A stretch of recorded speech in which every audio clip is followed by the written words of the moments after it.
इतनी सी बात नहीं समझती? दामाद भी तो बेटों की तरह होते हैं। और तो शकील को मेरा दामाद बना दे। जब तुम्हें काम होता था फरहान तो तुम मेरे कमरे में आधी रात को भी आते हुए हिचकिचाते नहीं थे। आज मुझे तुम्हारी जरूरत है, तुम मुझसे छुप रहे हो। देखो, पहले की बात और थी, अब मैं तुम्हारी कोई मदद नहीं कर सकता। शहजाद रुको। शहजाद, तुम्हारा दिमाग खराब हो गया? इतने बड़े हो गए हो कि जो दिल में आएगा वो तुम करोगे?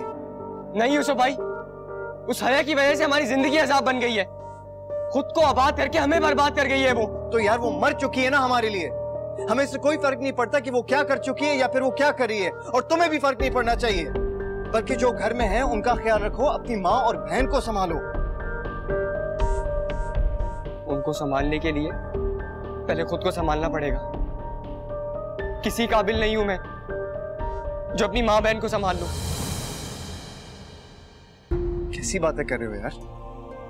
मैं हूं ना तुम्हारा बड़ा भाई, मैं रखूंगा तुम लोगों का ख्याल जब तक तुम किसी काबिल नहीं बन जाए।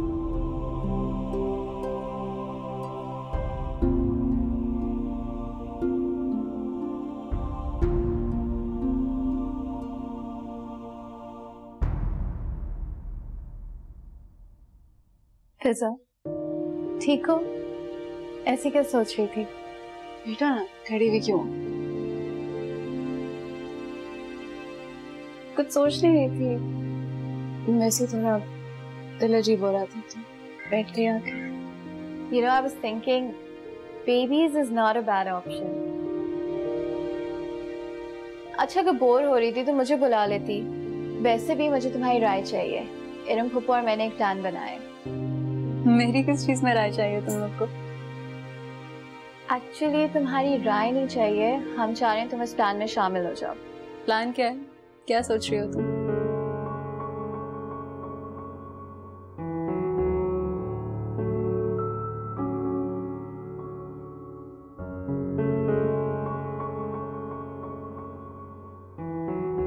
लेकिन ऐसे कैसे ले गई? तुम लोगों ने ढूंढा नहीं? यार ढूंढा तो सही, मैंने हर किसी से पूछा, हर जगह देखा, लेकिन शायद कुदरत ने यही लिखना था। ऊपर से खाला की तबीयत इतनी खराब, हालत तो बहुत बुरी है उनकी। कितनी अजीब है ना लाइफ। I mean, औलाद इंसान के लिए नेमत होती है, खास तौर पे बेटियां। लेकिन मैं कभी एक बात सोचती हूँ। क्या? कि हया कैसी बेटी थी। उसने अपने डैड की इज्जत खाक में मिलाकर खुद यहाँ पे आराम से जिंदगी गुजार रही है। पहले तुम जैसे अच्छे इंसान को खोया और फिर अपने डैड को खो दिया। इतनी बदनसीब है वो, लेकिन उसकी खुशफहमी देखो। उसे लगता है उसकी लाइफ परफेक्ट है। और वैसे भी नाम हया होने से इंसान में हया नहीं आ जाती। और बेटी पैदा करना कोई गुनाह भी नहीं, लेकिन हया ने जो अपने माँ बाप के साथ किया ना, वो गुनाह से कम नहीं। और अगर जलालत नसीब में लिखी हो ना, तो इंसान बेबस हो जाता है। अल्लाह तो बहुत बड़ा है, वो तो हर इंसान को उसकी किए की सजा जरूर देता है। राइट। अच्छा, एनीवेज, हमने घर पे एक बहुत अच्छा प्लान बनाया है और इतने दिनों के बाद इतना अच्छा माहौल हो गया, सब लोग बहुत खुश हैं। So I am really happy as well. ये तो बहुत अच्छी बात है। आई एम ग्लैड कि तुम खुश हो यार। तो प्लान क्या है? बिफोर दैट मुझे तुम्हें थैंक्स बोलना था। तुमने मेरी बात सुनी और रिजाइन नहीं किया। एनीवेज, प्लान क्या है? फरहान वो वहाँ साइड टेबल पे ना मेरी मेडिसिन पड़ी हुई है, प्लीज मुझे दे दे। Are you okay? तुम्हें तबीयत ठीक नहीं लग रही है, चलो डॉक्टर के पास चलते हैं। नहीं, डॉक्टर के पास मैं नहीं जा सकती, मेरे में बिल्कुल हिम्मत नहीं हो रही। मुझे आप बस मेरी दवाई ला दे, मैं खा लूंगी, ठीक हो जाऊंगी। हाँ ठीक है, मेडिसिन भी ले लो, लेकिन बात मानो मेरी। चलो लेट्स गो। फरहान, मुझे ना सांस रुक रुक कर आ रहा है, दम घुट रहा है, पता नहीं क्या हो रहा है। मैं एक मिनट में मैं नूर को बुलाता हूँ। नूर घर पर नहीं है शायद। फरहान, मेरा दिल बहुत टूट रहा है, कहीं हमारे बेबी को तो कुछ नहीं। बिल्कुल किसी को कुछ नहीं होगा इरम। मैं तुम्हारा और बच्चे का ख्याल करूंगा, तुम दोनों का ख्याल करूंगा। तुम चलो आराम आराम से, आस्ते आस्ते चलो मेरे साथ। Come on let's go. आज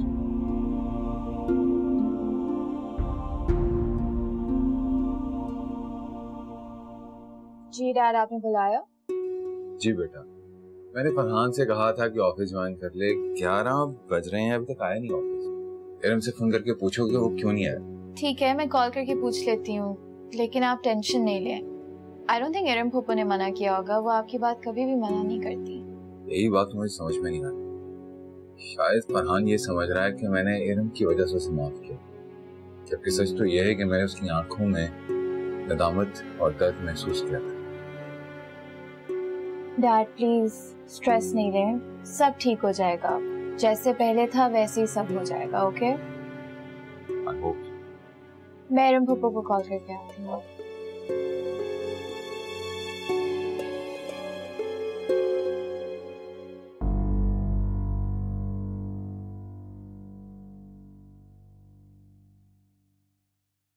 हेलो। हाँ सुन लो, क्या कर रही हो? कुछ भी नहीं। क्या बात है, कुछ परेशान से लग रही? जी परेशान तो हूँ, यही सोच रही थी कि नूर की शादी कर देनी चाहिए। वो कब तक आपका इस तरह बिजनेस संभालती रहेगी? एक ना एक दिन उसकी शादी तो करनी है ना। क्या तो बिल्कुल ठीक है। अच्छा ये बताओ कि तुमने आमिर से बात की? हाँ की थी बात। कह रहा था कि थोड़ा सा वक्त दे दो कि पापा का बिजनेस संभाल लूंगा, फिक्र ना करेंगे। हमेशा आपकी बातों को इग्नोर करती रही, लेकिन अब ऐसा नहीं होगा। और रही बात आमिर की, तो वो आपका बिजनेस जरूर संभालेगा और इंशाल्लाह उसे बहुत बड़ी कामयाबी भी नसीब होगी। हाँ मुझे पूरा यकीन है कि एक दिन सब कुछ बिल्कुल पहले जैसा हो जाएगा।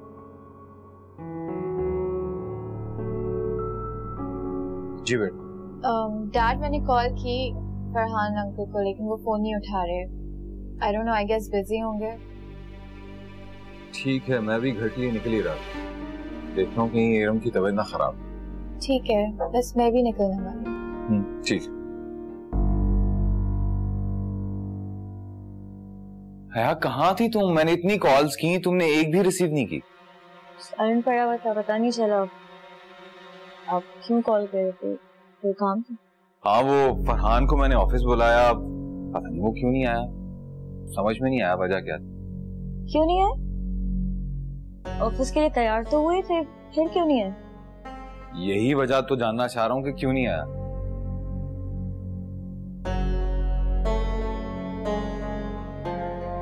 कहाँ गुम हो गई? नहीं, कुछ भी नहीं। यार भाई की 10 मिस कॉल्स, और मैंने तो किसी को बताया भी नहीं था।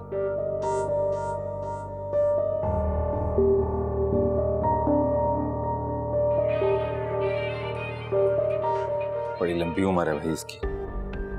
हेलो फरहान, कहाँ हो तुम? मैंने कितनी कॉल्स की हैं तुम्हें? जी शहजाद भाई सॉरी, वो इरम की तबीयत अचानक बहुत ज्यादा खराब हो गई थी, तो हॉस्पिटल लेकर आया हूँ। एडमिट कर लिया डॉक्टर ने। फरहान तुम मुझे अब बता रहे हो कौन से हॉस्पिटल? ठीक है मैं और सुंबुल आता हूँ। ओके अल्लाह। कहाँ जाने की बात कर रहे थे आप सुंबुल के साथ? इरम की तबीयत खराब है, मुझे हॉस्पिटल पहुंचना है। तो इरम की तबीयत खराब है तो उसका हस्बैंड है ना वहाँ पे, और कल वैसे भी वो आ जाएगी। और सुंबुल के साथ जाने की क्या जरूरत है शहरियार? मैं नहीं जा सकती साथ। मुझे क्यों लेके जाएंगे आप? मैं आपको बुरी क्यों लगती हूँ? ताकि तुम कोई तमाशा ना करो।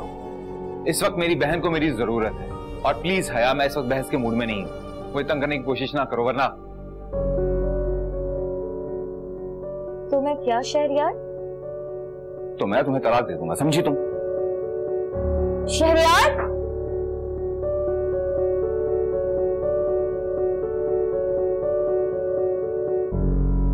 अच्छा, तो हमारी बेगम का मूड अभी तक खराब? नहीं, मेरा मूड बिल्कुल ठीक है। ठीक है, शायद मुझे ठीक नहीं लग रहा होगा, लेकिन फिजा सब कुछ बेहतर होने जा रहा है। So please stay positive. अच्छा सुन, मैं तुमसे कुछ बात करने आया था। मॉम ने मुझे कहा है कि डैड को ऑफिस ज्वाइन कर, उनके साथ काम। डैड का हाथ बढ़ जाएगा, नूर को भी थोड़ा टाइम मिलेगा अपने लिए। लेकिन मैंने मॉम को कहा है कि मुझे थोड़ा सा वक्त और चाहिए होगा डिसाइड करने के लिए। बिजनेस ज्वाइन करने के बाद तो आप मुझे बिल्कुल भूल जाएंगे। ऐसा बिल्कुल भी नहीं भी। आपको भूलने का मतलब है कि सांस लेना भूल जाओ, और ऐसा तो हो नहीं सकता।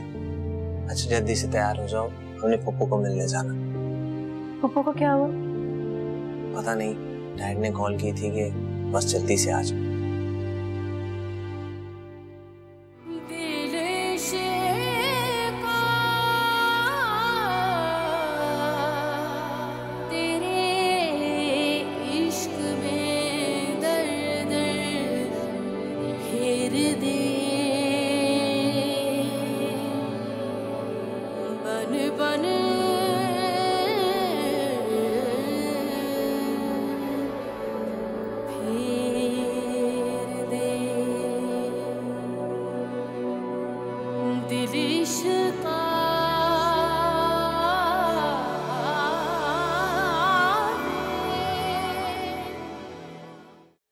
क्या क्या कह रहे हैं डॉक्टर साहब आप? ये कैसे हो सकता है? ऐसा हो जाता है, कैंसर के चांसेस बढ़ जाते हैं। अभी तो स्टार्ट है। मेरा एक दोस्त है डॉक्टर, उससे मैं आपको कंसल्ट करवा देता हूँ। मेरी बात को आप सीरियस ले, और इनका बाहर जाना बहुत जरूरी है।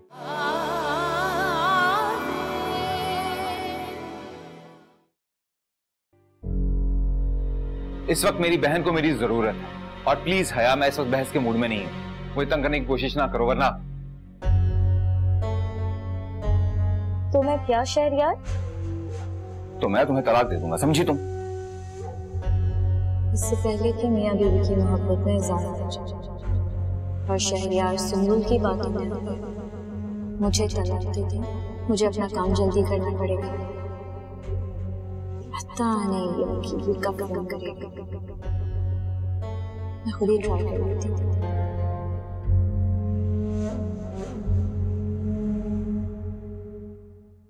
हेलो जी, वकील साहब, वो मैं कल आ जाऊं? अच्छा अच्छा अच्छा, ठीक है ठीक है, ओके, थैंक यू।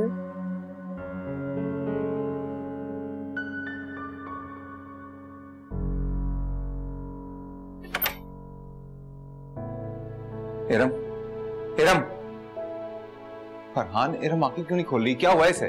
शेरा भाई वो ड्रिप लगाई है, अभी कमजोरी हो रही थी। अभी वो डॉक्टर ने इंजेक्शन भी दिया है पेन का। बाकी रिपोर्ट्स कल मिलेंगी। कैसी रिपोर्ट्स? 2 दिन पहले तो सब कुछ ठीक था, अचानक इसे क्या हो गया? थाने कुछ टेस्ट करवाए हैं उन्होंने, क्या मालूम करना चाह रहे हैं अल्लाह जाने।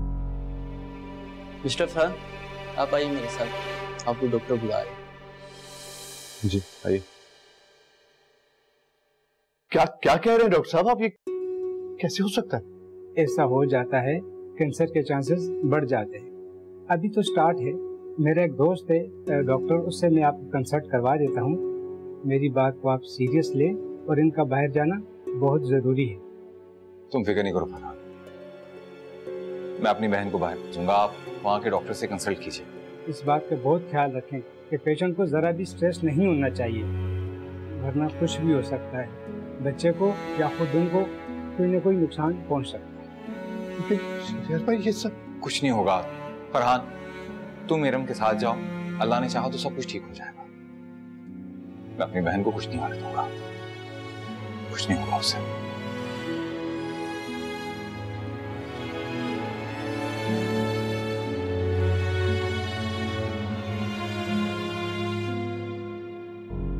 चलें पप्पू, उठें, हम लोग घर जा रहे हैं। अभी इतना कुछ बाकी है, इतने प्लान्स बाकी हैं।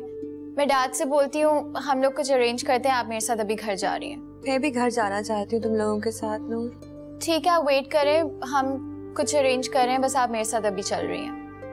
नूर बेटा, हम अभी कहीं जाने की कंडीशन में नहीं है। अच्छा ठीक है, फिर मैं ऑफिस नहीं जा रही, आपके पास ही यहाँ पे रुकी हुई हूँ। मैं ठीक हूँ नूर, जब ऑफिस से फ्री हो जाओ ना तो फिर आ जाना, तब तक सुमल भाभी है ना मेरे पास। इरम ठीक कह रही है, तुम फिक्र मत करो नूर, मैं हूं ना इरम के पास। और फिर पापा भी ऑफिस से थोड़ी देर में आ जाएंगे। ऑफिस में किसी ना किसी का तो होना जरूरी है ना। मैं हूं बस, और फिर फरहान भी तो है। ओके, फिर मैं वापसी में आ जाऊंगी।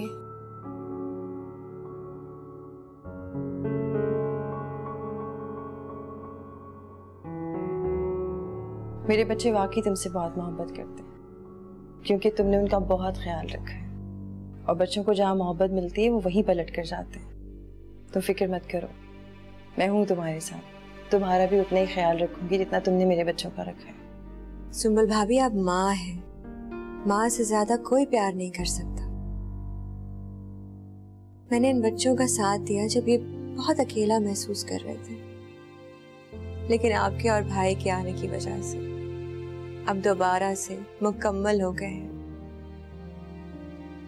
ये दोनों आपसे बहुत प्यार करते हैं। इनकी ये मोहब्बत कोई दिखावा नहीं है। हाँ इरम, तुम ठीक कह रही हो, दिखावा नहीं है, बस एक दूरी है जो शायद नहीं होनी चाहिए थी। बच्चों के पास तो शहरियार थे, और जो नहीं थी वो माँ नहीं थी। पता है भाभी, भाई आपसे बहुत प्यार करते हैं। उन्होंने कभी इस दूरी को दूरी नहीं समझा। डरते थे आपके करीब आने से। मैं हमेशा उनको बोलती थी, भाभी मेरी जुबान की थोड़ी कड़वी है, लेकिन दिल की बहुत अच्छी।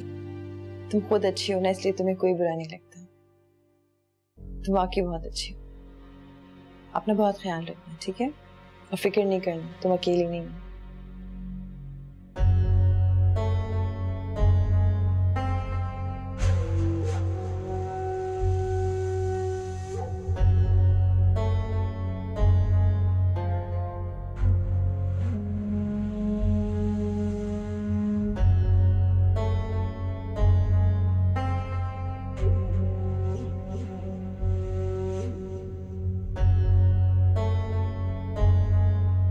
जैसा तुम फजूल की जिद लिए बैठी हो कसम से।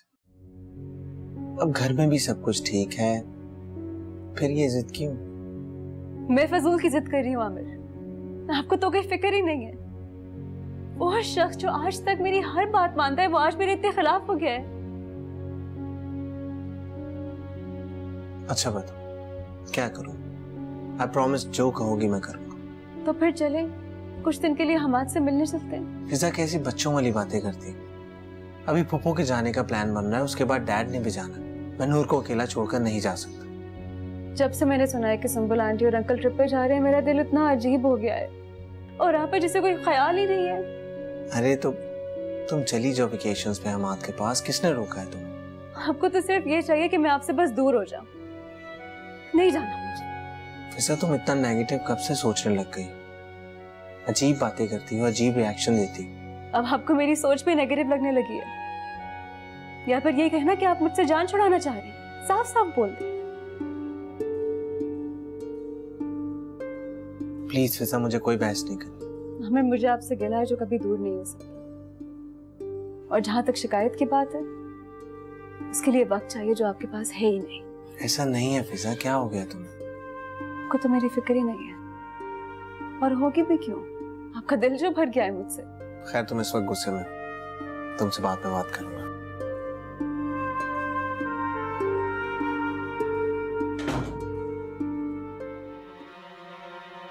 क्या हो, इतनी घबरा क्यों रही हो?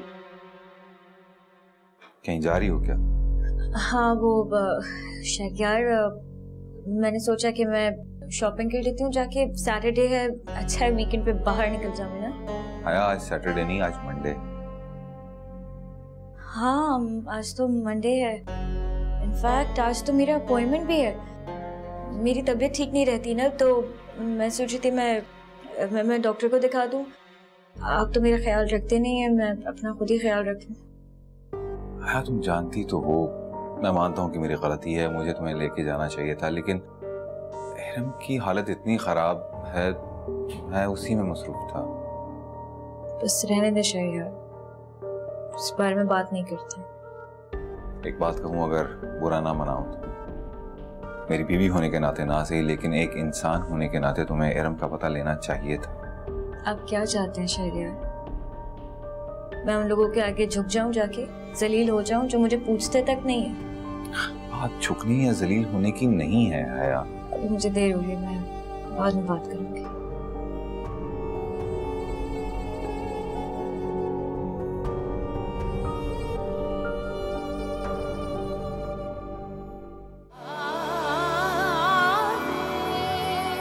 ये मेरी इज्जत करे या ना करे, मुझे इससे कोई फर्क नहीं पड़ता। आपको भी नहीं पड़ना चाहिए, क्योंकि मेरा और इसका कोई मुकाबला नहीं है। तुम्हारा किसी से कोई मुकाबला है ही नहीं। तुम्हारी जगह कोई नहीं ले सकता।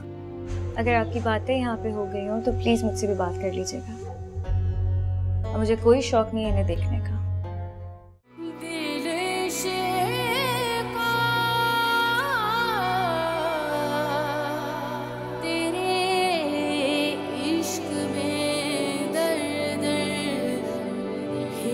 दे